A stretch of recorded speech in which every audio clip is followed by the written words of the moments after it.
Hello everyone and welcome back to another video. Today we're going to see how to export code from Claude AI.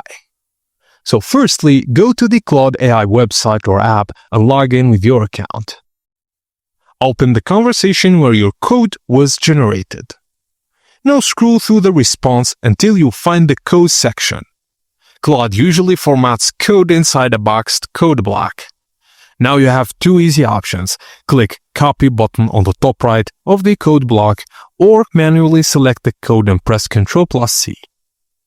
Now open your coding tools such as VS Code, Replit or Notepad and paste the code and save the file with the correct extension. Now if Claude generated multiple files, copy each file separately and do the same as the steps above. And that's it guys, thank you for watching and please don't forget to like and subscribe for more tips and tricks like this.